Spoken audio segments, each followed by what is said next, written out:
Bienvenue à l'émission Crois-tu?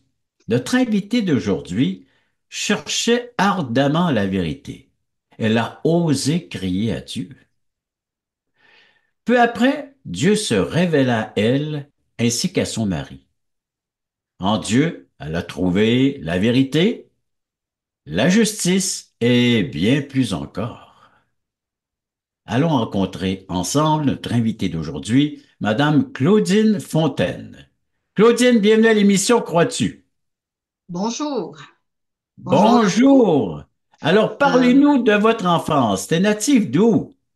Moi, je suis née aux îles de la Madeleine, dans le golfe Saint-Laurent. Oui. Et mon nom de famille à moi, c'est Claudine Leblanc. Je suis née en 1953. Je suis la deuxième d'une famille de 5 enfants, donc j'ai un frère plus vieux que moi et 3 sœurs plus jeunes. Mes parents étaient catholiques pratiquants et j'ai été éduquée selon les principes de cette religion. Mon Mhm. père était pêcheur et ce travail saisonnier ne pouvait pas répondre aux besoins primaires de la famille, donc nous étions assez pauvres. Ma mère était femme au foyer. Oui. J'étais enfant, quand j'étais enfant, j'étais un enfant très réservé, gêné, craintive, têtu, mais tenace plutôt, mais très sensible. J'ai commencé l'école à l'âge de 7 ans et demi parce que ma mère voulait pas que je commence avant. Et je réussissais bien à l'école et j'étais très sage, de peur d'être réprimandée puis qu'on me voit. Alors, toutefois, quand mon père buvait, cela engendrait des conflits dans la famille et ça me mettait en colère contre lui. Je détestais ça, de le voir comme ça. Dans ces moments-là, j'étais très malheureuse puis je Mhm. vivais beaucoup d'insécurité. Mon adolescence, par contre, s'est bien passée. Quoi qu'il y a eu encore des problèmes avec mon père de boisson et c'est comme si je devais être en avant de ma mère. Mhm. Alors, c'était pas facile par bout, là, vraiment pas. Et j'étais une fille très sérieuse et on disait de moi que j'étais une bonne fille, ce qui fait pas de moi une, une fille parfaite, là, loin de là. Et j'avais des valeurs morales bien ancrées. Je me sentais différente des autres filles. J'étais très heureuse même de l'être. Je voulais pas être comme les autres. Je parlais souvent à Dieu. C'était mon meilleur confident. Je pouvais lui dire ce que je voulais, puis je savais qu'il m'entendait. Tous les dimanches, j'allais à l'église et j'ai chanté aussi dans la chorale, entre autres, de l'église pendant une couple d'années. Pour moi, la qualité de mes amis, ça passait bien avant la quantité. Je caressais un rêve depuis mon enfance, celui de devenir maîtresse d'école. Alors, je me souviens qu'en arrivant de l'école, souvent, je prenais des petits boutons de ma mère, là, et puis je faisais des classes, des élèves avec tous mes petits boutons, puis moi, j'étais la maîtresse. Alors, C'est ça bien. a été longtemps comme ça, bien des années. Euh, Mon ambition première, c'était de sortir des îles pour aller étudier à l'extérieur. Mais comment faire pour y arriver? Euh, En fait, nous sommes pauvres. Je suis trop gênée et j'habite dans une région isolée. Quand je regardais la mer, je me disais, un jour, j'irai sur la grande terre. Par contre, mes parents espéraient bien que je marierais un garçon des îles pour habiter à côté d'eux. Au printemps 72, pendant mon secondaire 5, j'apprends que je pouvais avoir une bourse d'études, puis un prêt, évidemment, pour aller étudier à l'extérieur. C'est alors que je fais une demande d'admission en technique d'assistance sociale à deux cégeps, Gaspé et Sainte-Foy. Et à ma grande surprise, euh, et surtout à celle de mes parents, je suis admise à Sainte-Foy, à Québec. Quel bonheur! Vous ne pouvez pas imaginer. Au mois d'août, je pars donc pour Québec et débute mes cours. Là, tout est tellement différent. Il y a beaucoup de choses et vraiment, c'est incroyable pour moi, là. J'habite avec 3 autres filles des îles. Le dimanche, je continue d'aller à la messe sans trop d'intérêt, mais par devoir moral et par crainte de Dieu, me disant que Si je veux continuer à être une bonne fille, cela peut m'aider. Un soir du 16 novembre, je rencontre Denis à la discothèque de l'Université Laval et j'y suis allée avec les filles avec qui j'habitais. Après quelques mois de fréquentation, je m'aperçois que mes principes religieux deviennent moins importants dans ma vie et que Denis prend de plus en plus de place. Il venait de temps en temps à la messe avec moi, mais je ne pouvais pas imaginer ou penser qu'il ne croyait pas en Dieu. Aussi, je désirais former une famille, me marier et avoir des enfants. C'est ainsi que Denis et moi avons décidé de se marier aux îles de la Madeleine à la fin de nos études, le 29 mai 1975, qui va faire 50 ans cette année. Puis, je l'ai suivi pour son travail dans une région éloignée et isolée qui devait débuter le 4 juin 75. Son travail d'employeur forestier dans ce milieu fermé l'accaparait beaucoup. Et certaines personnes plutôt agressives nous causaient des difficultés qui ont eu des conséquences négatives sur notre vie de couple. À travers ces épreuves, nous constatons nos réelles différences. En effet, après 2 mois de vie conjugale, je me sentais très seule, désespérée, sans ressources et loin de ma famille. Je croyais je craignais que notre couple soit un échec. Je pleurais très souvent et j'essayais d'attirer l'attention de Denis, mais en vain. Dans mon désespoir, j'ai voulu mettre fin à ma vie, ce qui a eu comme conséquence un décollement de rétine et une chirurgie à Québec, parce que je me suis cognée sur la tête à plusieurs reprises. Denis a fini par réaliser qu'il devait s'occuper davantage de moi. Et en septembre 1976, donc un an après, je commence à enseigner. On me dit que je pouvais enseigner de quelque chose que j'aurais jamais imaginé puisque j'avais juste du cégep. Alors, je pouvais enseigner dans une école primaire d'un village voisin nommé Macpail.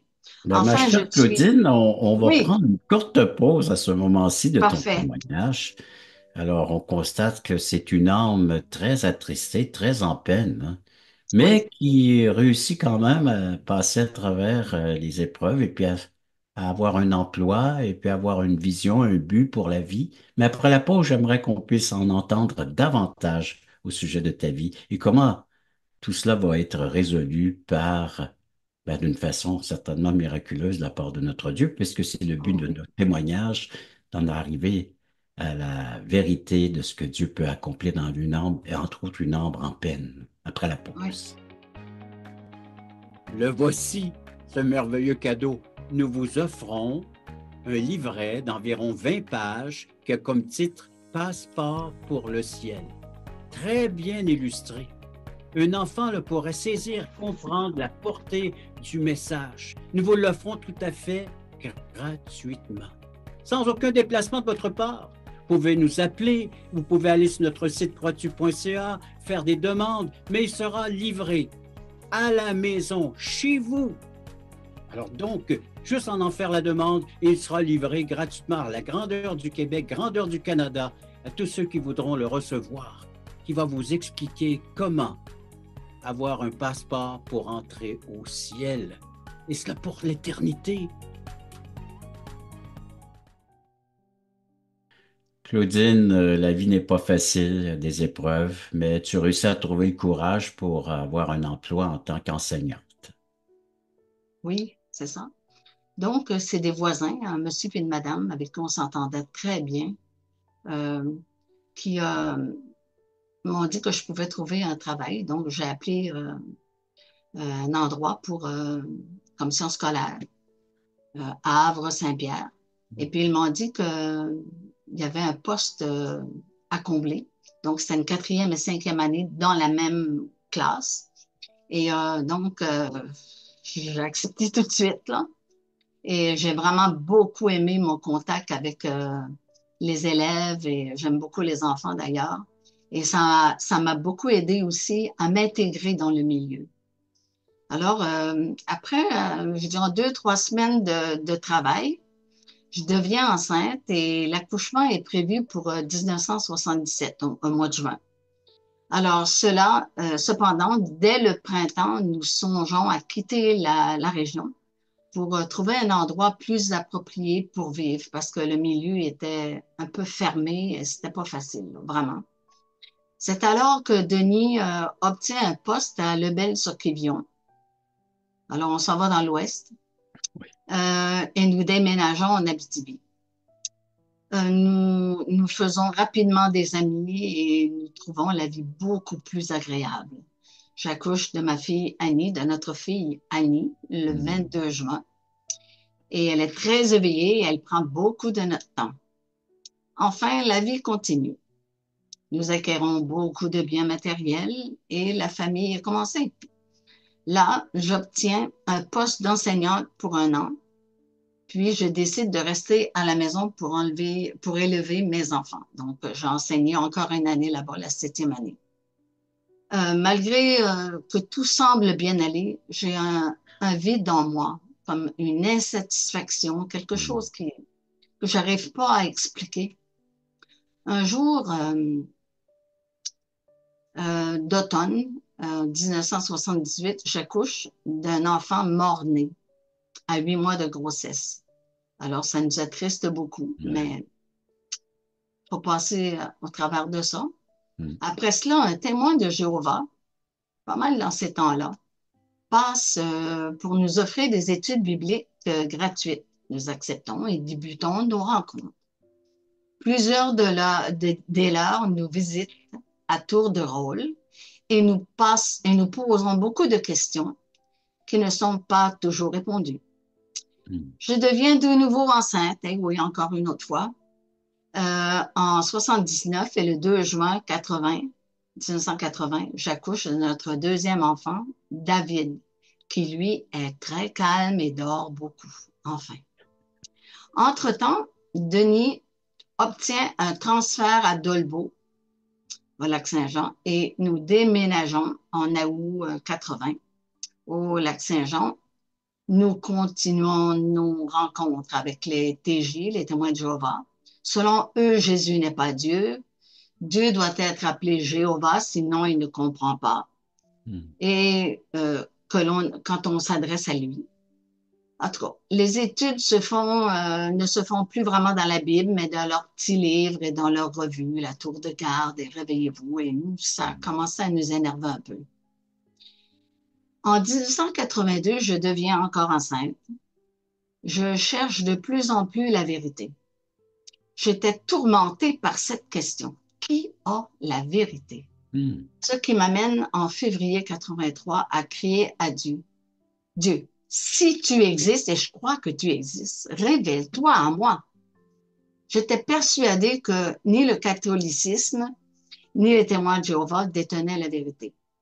Rien ne se passa et à la mi-mars, donc un mois à peu Hmm. près plus tard, je criais de nouveau à Dieu. Hmm. Dieu, si tu existes, révèle-toi à moi. Eh oui, j'y parlais comme ça. Sinon, je ne veux plus rien savoir de toi. Ensuite, je me suis calmée. Je n'ai plus repensé à ça et je me suis concentrée sur la préparation de mon accouchement. Et le 30 mars, Julie est née. Après cela, au début avril, nous avons reçu un dépliant qui nous invite à une conférence sur l'économie mondiale et l'Apocalypse, donnée par un évangéliste. Nous, on ne sait même pas que des évangélistes, là, des chrétiens évangéliques, ça Hmm. existe. Nous décidons d'y aller le vendredi soir en disant, bon, allons voir ce qu'il dit. Et cela se passait dans une salle d'hôtel, Par curiosité. par curiosité.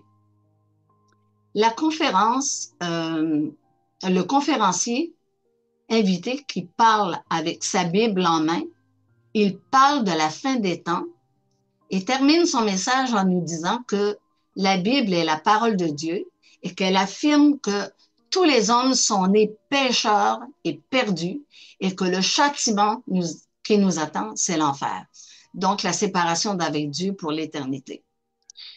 Mais Dieu qui nous aime a envoyé son Fils Jésus-Christ pour nous racheter par sa mort à la croix et ainsi payer la dette de nos péchés. J'ai donc compris qu'en croyant en son sacrifice, j'étais sauvé et cela maintenant. C'était la première fois que j'entendais un tel Hmm. message d'un salut gratuit seulement en croyant du cœur, par la foi. La Bible dit que dans Romains 10, 9 et 10, si tu confesses de ta bouche le Seigneur Jésus, et si tu crois dans ton cœur que Dieu l'a ressuscité des morts, tu seras sauvé. Ma chère Claudine, on va prendre une courte pause et puis matière à réflexion, hein? Alors, le Seigneur nous invite à croire en lui, hein? Et de le Mhm. professer de notre bouche, puis à croire dans notre cœur qu'il est ressuscité Voilà. d'entre les morts, il est vivant. Et quel est le résultat de tout ça dans une vie qui accepte de professer le nom du Seigneur puis de croire dans son cœur? Mais après la pause, on poursuivra la suite de ton témoignage. Vous rappelez-vous du temps où vous étiez dans ce monde totalement perdu, quand Dieu vous cherchait? Vous souvenez-vous de la joie ressentie au moment où vous êtes passé de l'ombre à la lumière, quand votre raison de vivre par l'amour de Dieu est devenue claire? Allons, levons les yeux, montons sur la montagne pour conquérir. À la gloire de Dieu et au salut des âmes perdues, il est temps de célébrer notre foi.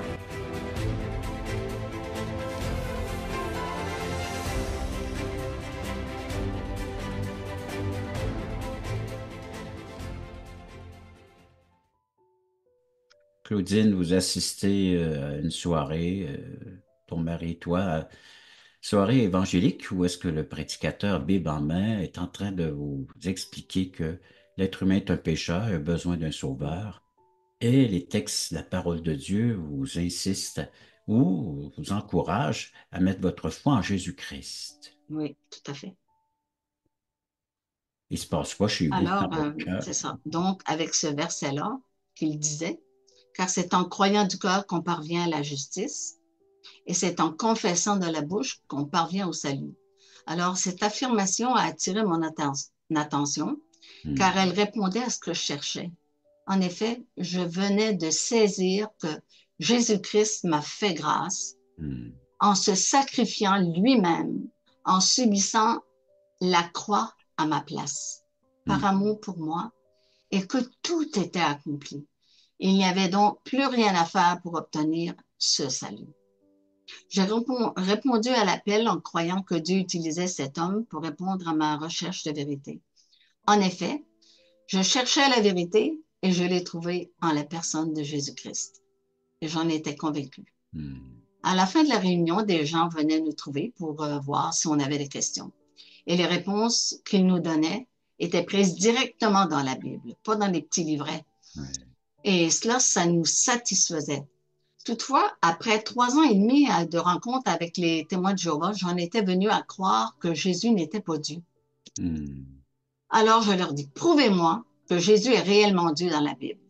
Alors ils me présentèrent Jean 1, 1 et 14. Au commencement était la parole, et la parole était avec Dieu, et la parole, qui est Jésus, était Dieu.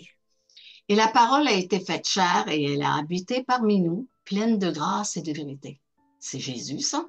Hmm. D'abord, je n'ai pas voulu admettre devant eux que c'était la vérité. Par contre, le verset suivant m'a convaincu quand Jésus a dit, je suis le chemin, la vérité et la vie.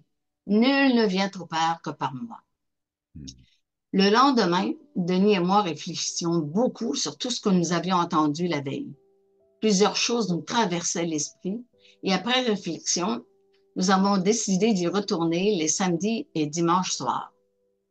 Cette fin de semaine d'avril 83 fut un grand bouleversement bénéfique dans la vie de dans notre vie en fait. Ouais. La semaine suivante, nous décidions d'aller à l'église évangélique de Dolbeau, qui avait invité l'évangéliste et dont les chrétiens avaient si bien répondu à nos questions par la suite. Par la suite, oui.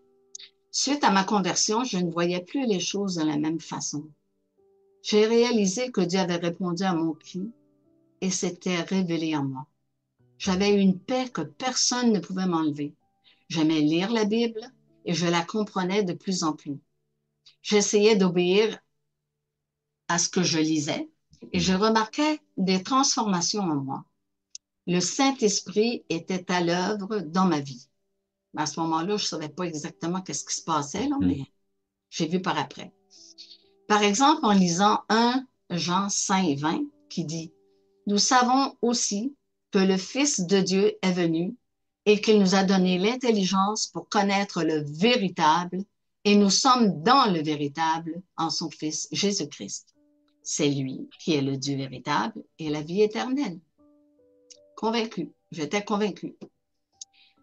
J'avais toujours été une personne religieuse, pensant que mes bonnes œuvres et ma foi en Dieu me feraient gagner le ciel. Mais j'étais complètement dans l'erreur. En effet, il est écrit en Éphésiens 2, 8 et 9, car c'est par la grâce que vous êtes sauvés, par le moyen de la foi. Et cela ne vient pas de vous. Non, c'est le don de Dieu. Ce n'est point par les œuvres, afin que personne ne se glorifie. C'était donc un cadeau de Dieu que Dieu m'avait fait. J'ai aussi compris que ce n'est plus une religion que je devais suivre, mais un Dieu vivant et vrai, avec qui je devais entretenir une relation personnelle. Je n'étais plus seulement une créature de Dieu. J'avais été créée par Dieu, mais j'étais devenue un enfant de Dieu, comme l'affirme Jean 1, 12. Mais à tous ceux qui l'ont reçu, à ceux qui croient en son nom, elle a donné le pouvoir de devenir enfant de Dieu. J'étais vraiment comblée. C'est ainsi que je me suis engagée dans les voies de Dieu, à vivre pour le Seigneur, et je me suis fait baptiser dans la rivière Mistassini avec mon mari, et d'autres aussi, en juillet 83, pour démontrer publiquement mon attachement à Dieu. Nos enfants ont donc, par la suite, été élevés selon les principes de la parole. Après cela, Dieu nous a conduits en Afrique pour y travailler et aussi œuvrer pendant 2 périodes de 4 ans, où nous sommes impliqués, toute la famille, dans une église aussi. Le 14 octobre 87, Dieu nous a bénis le 4e enfant, Sylvain. Nous sommes de retour, enfin, au Québec, jusqu'à aujourd'hui, depuis 1997. L'événement le plus important qui nous est arrivé et qui a donné un vrai sens à notre vie, c'est lorsque nous avons rencontré Dieu ce 8 avril 1983. Alors, Claudine, je te remercie. Merci de nous avoir raconté ton histoire de vie, mais surtout de conversion à la vie du Christ qui vit maintenant en toi par son esprit. Oui, voilà. Quelle transformation! J'appelle ça un miracle, et c'est ce que Dieu dit, c'est un miracle. Voilà. Un changement de vie radical. Ce n'est plus toi qui vis, c'est Christ qui vit en toi. Après la pause, j'aimerais que tu nous expliques davantage, en tout cas, tu nous donnes quelques conseils afin que nous puissions nous aussi réaliser qu'on a besoin d'un sauveur, en parlant de nos téléspectateurs après la pause.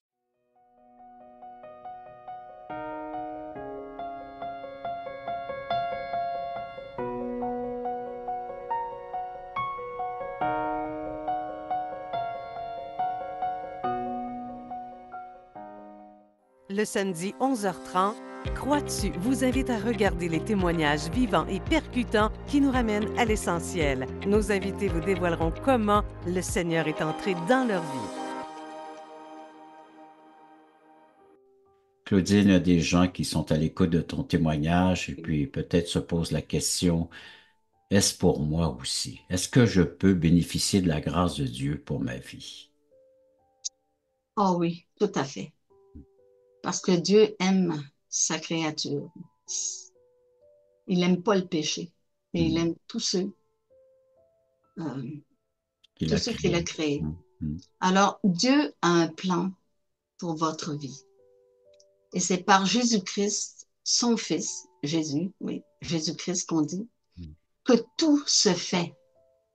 La Bible dit en Éphésiens 2:10, car nous sommes son ouvrage, ayant été créés en Jésus-Christ pour de bonnes œuvres que Dieu a préparées d'avance, afin que nous les pratiquions. Donc, on ne peut que faire les œuvres que Dieu a préparées d'avance pour nous. Toutes les autres œuvres, là, c'est inutile. Hmm. Il est le seul chemin pour se rendre à Dieu. Jésus a dit je suis le chemin, la Hmm. vérité et la vie. Nul ne vient au Père que par moi. On dit souvent qu'il y a beaucoup de chemins qui mènent à Rome, mais il y a un seul chemin qui mène au ciel, puis c'est Jésus. Un chemin. Un seul chemin. C'est par Jésus qu'il faut passer. C'est le seul moyen d'avoir la vie éternelle. C'est que Dieu nous a donné la vie éternelle et que cette vie est dans son Fils. Celui qui a la vie, c'est-à-dire que celui qui a le Fils a la vie. Celui qui n'a pas le Fils de Dieu n'a pas la vie. Je vous ai écrit ces choses afin que vous sachiez que vous avez la vie éternelle, vous qui croyez au nom du Fils de Dieu. Ça, c'est le plan de Dieu pour notre Oui. vie. Quelle assurance. Dans 1 Jean 5, 11 et 13, à 13 en fait. C'est ce que je viens de vous lire. Et ça, c'est la parole de Dieu. Elle est certaine, elle est véritable. Oui. Et Et on si s'appuie vous faites... là-dessus, ma chère Oui, Claudine, hein? tout à fait. Tout à Et pour fait. moi, je continue en invitant les gens, s'ils veulent le poursuivre, Oui. continuer à chercher ou à trouver en même temps parce qu'on va les aider. On a les outils nécessaires. On a une plateforme qui s'appelle croitu.ca. Vous êtes invités donc à venir nous rencontrer sur cette plateforme. Il y a des études bibliques à 19 heures les mardis soirs. Ça, c'est l'heure de Québec. 20 heures, l'heure du Nouveau-Brunswick. Des études apportées par Michel Nadeau, un bon pasteur, prédicateur de la parole. Samedi à 9h30, il y a des Zooms en direct avec des témoignages comme celui que vous entendez présentement. Et ça, c'est un service gratuit. Littérature également qui vous est offerte, un passeport pour le ciel. Vous pouvez nous en faire la demande. La ligne téléphonique, elle est là. Appelez-nous, composez ce numéro. Il y a une personne à l'autre bout qui va y répondre et qui va vous écouter tout simplement et prendre peut-être en note des requêtes, des besoins. Surtout, si vous avez besoin de vous faire expliquer c'est quoi l'Évangile qui peut sauver un pécheur de la perdition éternelle et vous préparer une place au ciel par l'intermédiaire, le seul unique, la personne de Jésus-Christ. Claudine, merci de ta participation à l'émission. Et Merci pour l'invitation. merci à nos téléspectateurs d'avoir été à l'écoute de cette autre émission. Crois-tu?